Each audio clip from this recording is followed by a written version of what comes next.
My name is Said. I am the new media manager at the Alzheimer Society, and I'm going to be doing the presentation together with Phil Shoesmith, who's our head of IT. We were here 1 year ago when we just launched our new website with the Jadu content management system, and we thought that it would be helpful for some of you if we came back to talk a little bit about what we've done in that year and how we think that as an organisation, not-for-profit organisation, membership organisation, that you can make the most out of a content management system.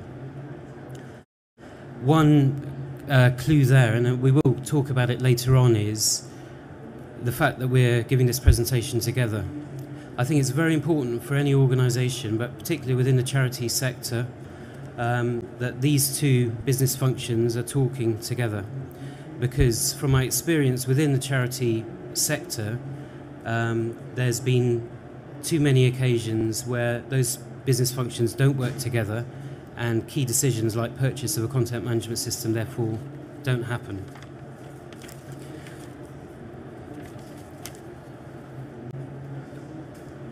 The term dementia is used to describe the symptoms that occur when the brain is affected by specific diseases and conditions, the most famous and most prevalent of which is Alzheimer's disease, but others include strokes.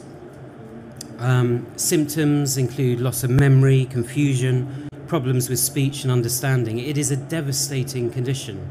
It lasts for a long time and it affects everybody around a person with dementia.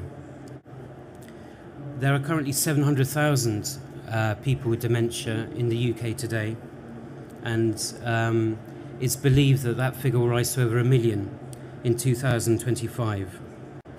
And yet only 3% of the medical research budget at the moment is being put into dementia research. Now, we as an organisation are probably the biggest organisation in the UK. We cover England, Wales and Northern Ireland. There is another organisation in Scotland. We've been going for 29 years. Our anniversary is 30th anniversary is next year.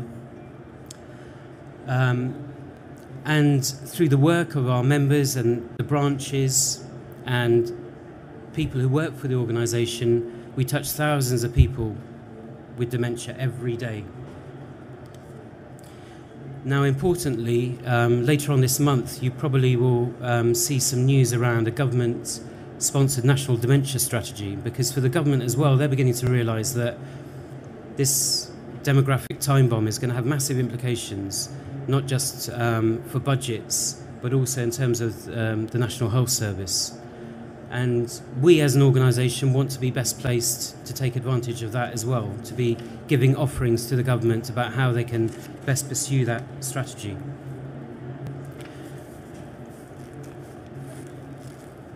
Now, of course, all of these are important, and we went through all of these. We went through the tender process, consulting people. But one thing that I would say about a charity website, as opposed to maybe a commercial website, is we have many more audiences than a commercial website. And the things that we want those audiences to do on our website are many and different.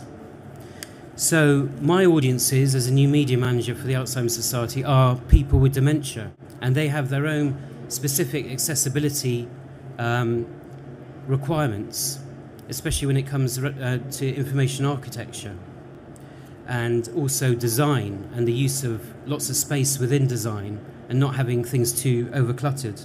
But I also have carers, family, friends, care workers, researchers, job seekers, members of the press, the list goes on. And I need to be able to deliver to all of those people the things that they need to do on our website. And they are things like find a fundraising event, make a donation, find a local branch, buy a publication, join the online forum, email the helpline, email your MP, volunteer. There are a number of different tasks or goals, as it would be described in analytics, and they're not the same.